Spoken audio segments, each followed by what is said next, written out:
Sabrina, thank you very much for joining us today. We have a number of questions for you, several of which have to do with diversity and inclusion. Equestrian sport has probably outperformed all other federations, or at least most other sports federations, on its ability to provide a more diverse and inclusive environment, particularly for women, but not only.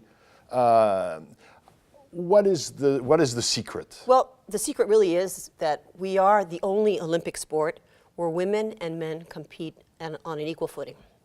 Same rules, same uniforms, same time, one against each other. But you know what? It didn't really happen overnight. It was only in 1952 that women were allowed to compete in dressage, and 1956 in jumping, and then in 1964 in eventing. And before, in the Olympic Games, they were only open to commissioned officers. And it was only in 1952, I believe it was, where they opened the spectrum.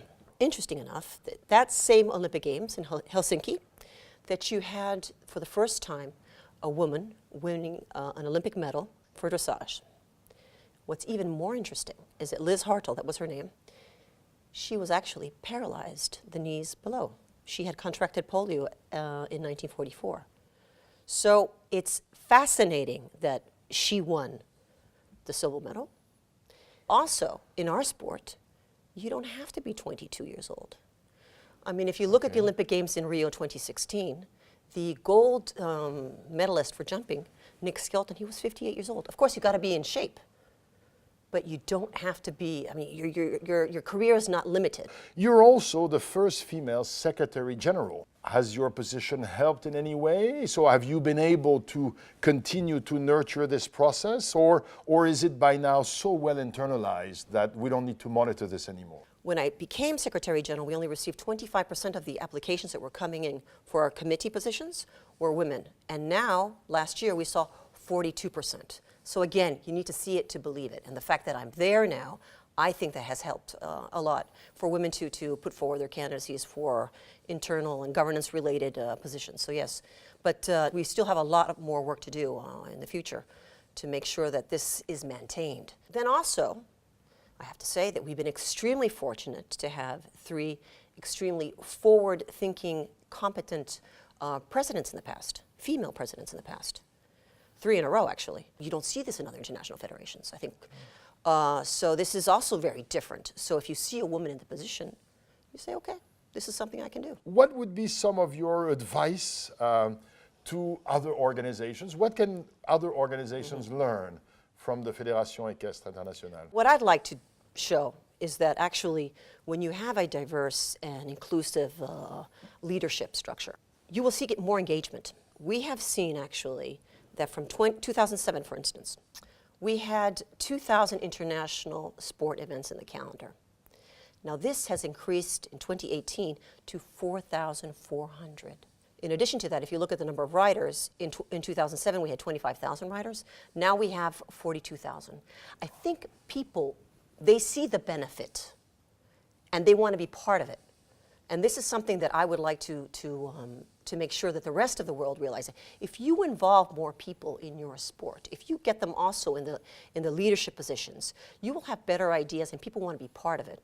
It has a broader appeal. You are actually helping us at IMD in a number of programs where we actually expose leaders to horses. And I imagine we're not the only ones with whom you're working in this area. Can you comment on what leaders can learn from working with horses? When you work with a horse, I think one of the most important elements is this whole question of empathy. You need to understand its need.